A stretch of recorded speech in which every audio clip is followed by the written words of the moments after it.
But good morning, lunatics. Welcome to Morning Java. Morning Java brought to you, as always, Dan, by our friends at the Get-Go Cafe and Market, who are much happier every time we see them than any Pittsburgh Steelers fan is right now. Yeah. Especially when we go and get the Pilgrim The sub. Pilgrim, like we're going to right now. Even the Pilgrim wouldn't be a lot of solace to anybody.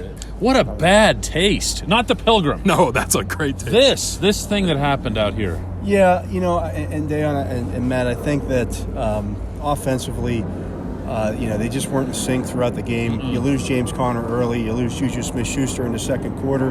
You lose Deontay Johnson in the third quarter.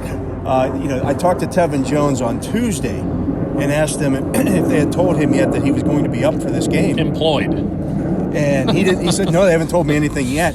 So, they're playing a lot of snaps out there in the second half of that game with a guy who was on the practice squad as a receiver, 2 practice squad running backs. It was just disjointed the whole way around. Yeah, everything. And then the ending. Oh, my goodness.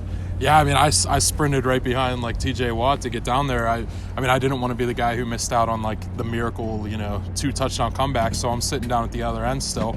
All of a sudden, I see a helmet being thrown. I see Pouncey throwing kicks. I took off down to the other end and got what I could. But. Ever seen anything like that? No, and it was. I thought Mason Rudolph nailed it when he said it was a cowardly act. Cowardly, he called it. And it overshadowed what should have been a great victory for the Browns. Myles Garrett should be suspended for the season.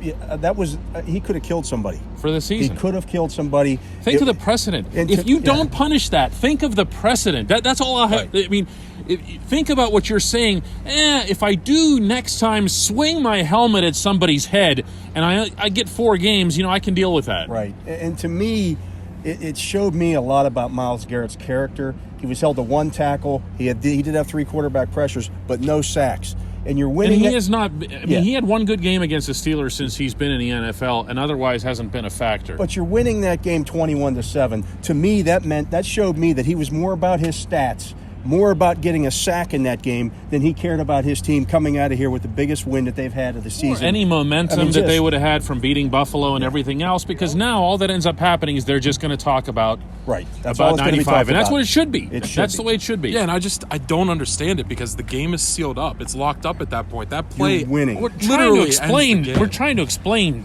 something really, really stupid and illogical here. The only way to say it is that it's stupid. There's nothing else. He reached down. Rudolph was on the ground, and he pulled his helmet off while he's on the ground, and then proceeds from the far end. I thought, oh man, Pouncey might not play another down for a couple of weeks because from what I saw, the kicking and whatnot, I didn't see the overhead with the helmet trying to come after. The best thing, and there was a lot, and you'll be reading it in our coverage, that came out of the Steelers locker room. I heard nothing better than Cam Hayward saying that he went across the field and confronted other Browns players and told them, you take care of this. This is on you to take care of this because that's disrespecting the game that we're all here playing. It was a complete scumbag move. Yep. And all I've ever heard about Myles Garrett is that he's a great guy. He didn't show that tonight. To say the least.